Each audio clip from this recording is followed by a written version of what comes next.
Guys, Magic Spoon is cereal reinvented. This is my family's favorite breakfast, and we're never going back to regular cereal. Our favorite combo is to mix the cocoa with the peanut butter flavors to make the ultimate peanut butter cup collaboration with 0 grams of sugar, 13 to 14 grams of protein, and 4 to 5 net grams of carbs in each serving. This high-quality cereal is fueling reimagined. Use my code Chael2023 for $5 off your very own variety box and choose from Magic Spoon's best-selling flavors like cocoa, fruity, frosted, peanut butter, cookies and cream, and maple waffle, plus other awesome flavors, including blueberry muffin and cinnamon roll. Magic Spoon is so confident in this product, they back it with a 100% happiness guarantee, which means if you don't like it for any reason, they will refund your money, no questions asked. Click on the link below. Use the code Chael2023 to save $5 off your order today. Also, for my Canadian and British fans, Magic Spoon now ships to Canada and the UK. There is a lot that just went down. I was just speaking with my partner, Ryan. We had both just read the same article. And I gotta tell you, Markel, you hear this name, Markel? I don't know his last name. Markel worked at the UFC.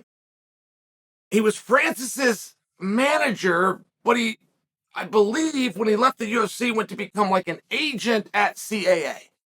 So I'm getting to know Markel. For some reason in my time over there, we didn't cross paths. Handsome guy. He's charismatic. Like so many, he has his own view of the sport. I find him interesting. So I'm listening to Markel, and he does this interview.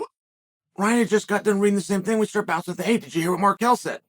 He was talking about Jon Jones. He said Jon Jones is the baddest man in the world, but make sure you get it right. He's the interim baddest man in the world. I mean, that's a simple line, but I liked it. That had my attention. And Markel went into a direction that, boy, it's a slippery slope. And the direction was, hey, I'm going to do my best here to quote, but I'd probably be a little more closer to a paraphrase. Hey, what Francis Ngannou just did, this is historic. This is groundbreaking. This needs to be studied and observed by other fighters. Okay.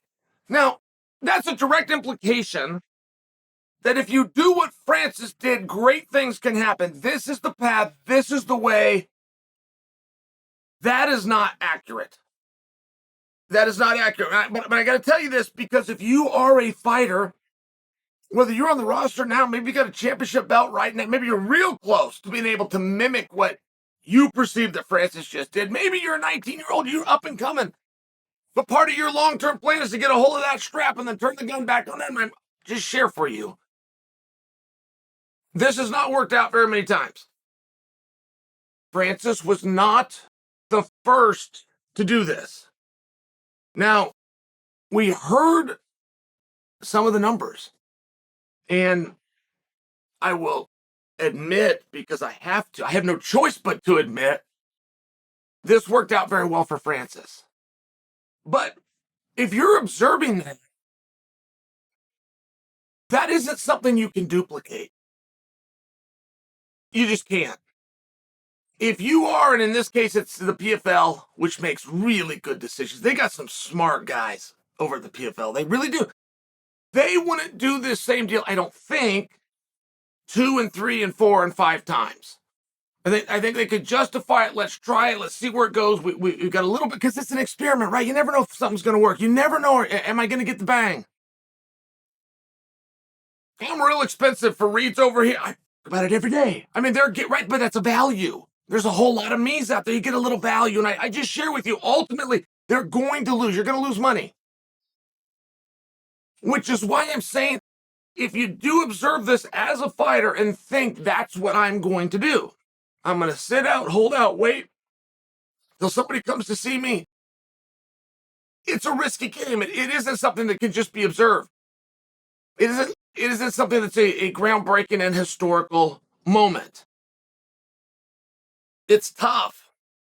I mean, just imagine that everybody had this contract, right? Francis did get something special for Francis. Great, but I'm sharing industry-wide something to observe, something that more of us could do. Let's just imagine our whole industry was there. So Francis has a very unique contract where he is allowed to go and box. There is nobody else that can do that. And I've had people push back and tell me Michael Venom Page and Bellator, just so you understand, Scott Coker loaned him out, which he can do. Scott Coker charged $100,000 for him to be able to go and do that. He might have waived it. Coker's a generous guy, but I'm sharing with you, that is part of the business. That is very different than a guy not working with you, not seeking permission, not seeing what your schedule and plans are, going off and doing something different. And this is what Francis is allowed to do. He's got what's called a carve-out, and he's allowed to go and do that. But to my point, imagine everybody was. Guys, this sport as you know it comes to a screeching halt. And I do mean a screeching halt. You are getting a show every single week now. I think that equaled like 44 in a year and a 52-week year. But I think you can see my point. And if guys were allowed to go off and box and not even have to talk to you, it was just part of their contract, the turnaround time would be, so, well, let's just take Francis again. He's not going to do MMA this year. So imagine everybody under contract had that same deal.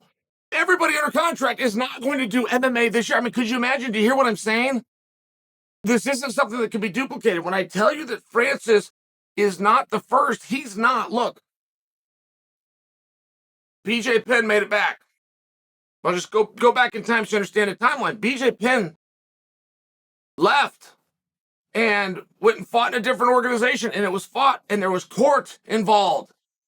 Jens Pulver was the champion and walked away from the belt.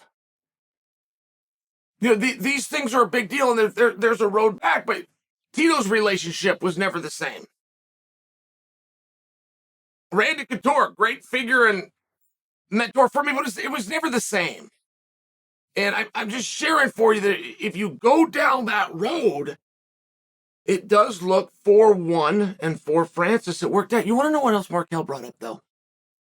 He brought up boxing. He said that Francis is the baddest dude in the world. And he said that's what this boxing is to represent. Now, my mind went in a different direction than I think Markel was making, but he was talking about John, he was talking about Francis, he was talking about boxing. What if those two boxed? I can't believe we've never had this conversation. Is there a better opponent out there for Francis Ngannou? I mean, the boxing's not about boxing. He didn't want to be a champion. He doesn't want to be a hero. If he did, he'd go do the Golden Gloves. He wouldn't need anybody's permission. He's so proud of a hometown that he left. I mean, look, this is his business, but they do the Olympic Games. They're coming up in a year. Go represent them. If you were a competitive boxer, if that was something you wanted to leave your mark on, if you wanted to get accomplishments, he doesn't. I'm okay with that. I'm just proving that. It's about cash. It's a cash grab. So you try to find somebody that you could sell with. You can't sell with our current Olympian. You can't sell with our number 1 guy. You can't sell with the number 10 ranked guy. You couldn't MMA. You can't sell with the number 7 ranked guy in boxing. You couldn't MMA. I don't even know who the number 7 is, and neither do you. Not without looking. And most of us don't even know where the hell to go look. So you get the usual suspects. Tyson Fury, sure. Yeah, that Joshua kid, sure. Deontay, sure. Do you have a 4th? If you had to have a 4th, would you go with Andy? I think you would. Do you have a 5th? No, you don't. That's the answer, no. Now, of the guys that I just said, would any of them be a bigger match? Because all we're looking for is a big match. All we're looking for. Would anything be bigger than Francis versus Jon Jones in boxing? Or can we at least agree that it'd be right up there? Can we at least agree that we would tune in and want to see that? And our number 1 argument of, hey, Francis, you've never boxed, goes right out the window. It's equal. It's even. I mean, can we agree? Because if we do, I want to know, who do you think could win? It sure seems that Francis is a much more scary proposition. And I know in MMA, when people thought that Francis was the one and Francis could overwhelm Jon, that it definitely had to do with either a left or a right hand. It wasn't about kicks, knees, grappling. It wasn't about any of this. pushing the pace, conditioning, winning more rounds. It was not, he's going to knock him out. So if we just took everything out and we had those guys box, what do you think? How confident are you now? I think it is an interesting question because many people have said Francis will beat Jon. You're fine. I definitely don't begrudge the point. I'm just suggesting for you. The people that said Francis will beat Jon, okay, how? He's going to knock him out. Those people, if I said they're just going to box, so there was absolutely no other rules, you don't have to worry about anything, those people would become less confident as opposed to more. Those people would lower their voices as opposed to raise it, and those people would keep the money in their pocket as opposed to taking it to the window and getting a ticket. They would, because they're really not sure. And that's the problem with Jon Jones. There's one way to get rid of him. You got to get rid of him. He cannot still be there. You have to put him down, and some enemies are like that. And I just think that's I really do think that's very interesting, right? You got the reach of Jon. It's hard to think of who would be the best boxer when you just see him within MMA, right? It's hard, but it's not impossible. I mean, we knew about the southpaw and the power of Conor McGregor just by example as he was going into Floyd. The southpaw and the straight, it was a big deal. It was a big storyline. If you went back and watched Zab Judah and some of these other guys with Floyd, you saw that Floyd did get drilled by southpaws quite often with that power hand, just for an example. But if you were to go and watch Jon Jones's fights with some of the best strikers in the world, I mean, just some fantastic strikers, you wouldn't get a very high number counting how many times he got hit. I can't think of a time ever, literally zero. I would assume it's happened, but I can't think of it, that he was hit in the body. I cannot remember a guy landing straight, coming to the kidney, turning his liver. I can't recall it, not once, not once. And I know Gustafsson was right in there, and I know Reyes was right in there landing some shots, and Cormier sure was gritty, had damn near an hour to do it. They didn't land very many shots. Those guys are fast, right? 205 pounds are fast. You weigh 205 pounds, just from a logical standpoint, you're going to be faster than a man that weighs 280 pounds. And they couldn't touch him. I think it's interesting, right? I mean, it's just one of these things to talk about. Markel had brought it up, or at least said something that made me think about that. But what do you think? Because you guys were I would love if DraftKings, just for fun, ran lines on this. Just for fun. And imagine that Dana said, okay, purely out of spite and for no other reason, he allowed Jon to go and do. I don't think there's a bigger boxing match for Francis. And I know that's probably not literal. You got Tyson Fury, and I understand that. But for a broad stroke, just to throw it out there, that would be a massive boxing fight, and in many ways, one that I would rather see than MMA. And I don't think I've been able to say that ever with two MMA fighters. I always go do your craft, go do MMA. But every now and then, you got to dispute and you got to settle it. Jon Jones and Dan Henderson had to settle UFC 151. They ended up doing it in a grappling match, but it needed to be resolved. And I don't think Markel was serious. I'm not even sure that I understood him correctly. He said some words, and I'm kind of changed them and putting them together as far as getting Jon and Francis and seeing who the baddest man. I'm going to do it in boxing. But I got to tell you, I do like the idea